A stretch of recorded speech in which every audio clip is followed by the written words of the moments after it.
All right. Good morning, you guys.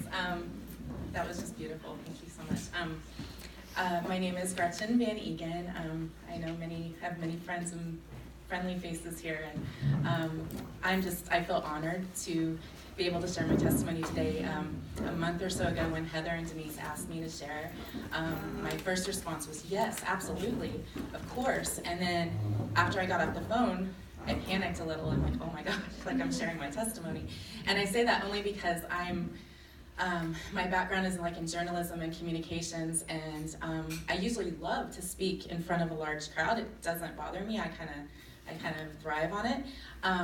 But I've never shared my testimony to a crowd this large. I've shared with individuals or really small groups, and so I ask for grace this morning too as I share this, please. So anyway, I've been going to Calvary. My husband and I have been going to Calvary Monterey since January 2013.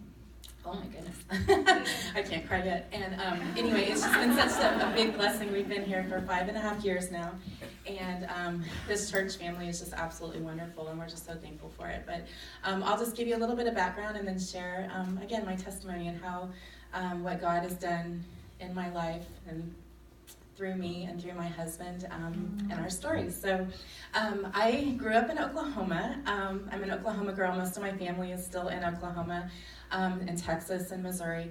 And from a very early age, from as far back as I can remember, I knew Jesus. My parents were believers. I remember my first memory was going to this little country church and standing up in a pew when I was 3 or 4 years old with a hymnal turned upside down, singing Amazing Grace at the top of my lungs. So I always knew of Jesus. We always prayed and all of that. But when I was 9 years old, my parents divorced.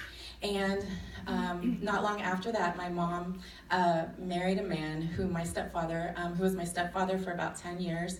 And he wasn't a nice man. And so we went from a really stable, great environment to not.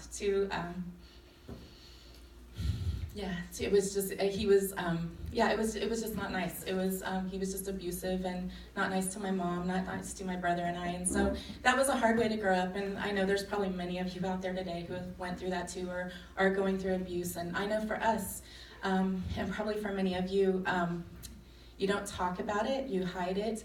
So it was funny, to the outside world, we looked like the perfect little family.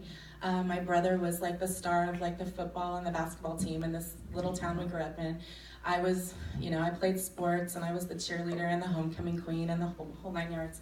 And so it was just a really weird place to be. And we weren't going to church at that time. And I remember I came to know the Lord, gave my life to the Lord when I was 17 years old. And I don't even remember the circumstances, but I do remember that it was a really difficult time at home. And I remember just feeling really just desperate and just not sure, and I felt like there was no one that I could turn to. And I remember that particular night, after football games if you've ever are from a small town, it's like Friday Night Lights where I grew up, and football is like another religion, it's everything.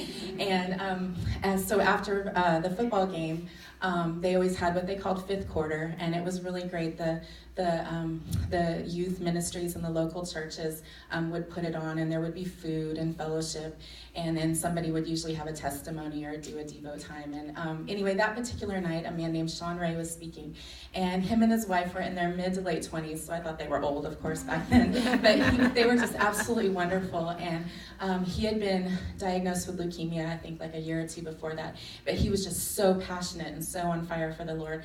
And I don't even remember exactly what he said, but it just spoke to my heart, and it was exactly, God put me in the exact place I needed to be. And that night, when he actually asked if anybody wanted to ask Jesus into their heart, I literally ran up there. I didn't care what a fool I looked like or anything, and just literally fell on my knees and gave my life to the Lord. And so, and it was funny because I had always known Jesus, like I said, but I had never really heard anyone or say at the end of a sermon, to ask them into your heart and to ask Jesus into your heart. And I'm sure they had, but I just hadn't received that yet. And so it was just a really powerful moment. And so then fast forward through my 20s, I had a really successful television career, and yeah, that was my thing. And I was able to move out here in 2003, so like 15 years ago. I made the move to California for work, and out here I met my wonderful husband, Ernst. I know many of you know him, and he's fantastic, and it was truly love at first sight for us. He's bigger than life and handsome and wonderful, and we just fell deeply in love. And yeah, it was a fairy tale. He proposed like a year later, and we were soon married, and life was just really good. And the one area that we both really were passionate about is we knew we wanted to start a family, and right away. So we started trying like immediately. And time went on, and time went on, and time went on, and it just wasn't happening. And several years into our marriage, we realized, we might need a little bit of help. This isn't working. And so after lots of doctors and treatments and all of this kind of stuff, and with the blessing of IVF, we got pregnant, and life again was so great. And this was in the fall of 2011, and we got pregnant with twins. And life was just good. My husband is an identical twin, so we were extra elated because we knew what all the craziness and wonderfulness that entailed. And 10 weeks into my pregnancy, we went back for just like a normal checkup, and one of the babies was doing great and the heartbeat was strong, and the other, we didn't have a heartbeat any longer. And I just remember that was such a difficult time for us because it was so weird. It was such a weird place to be because on one hand I was mourning so strongly the loss of my baby, and then on the other hand I was just so thankful for my healthy baby. And I also knew, of course, when you're carrying a child, that they feel the stress and all of that goes along with it. And so I just remember just clinging to, just praying to the Lord, and again, I was just so thankful. It was such a weird place to be. I'll just leave it at that. And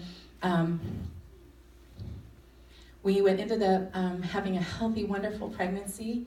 And on May 30th, 2012, our beautiful baby boy Sam was born. He's too cute not to show you guys. This is him. He's a mini Ernst. Anyway, life was perfect. It was so good. We had our sweet baby boy. I had my wonderful husband. We were just so happy. And he was just healthy and strong and obviously super beautiful. And 4.5 months later, we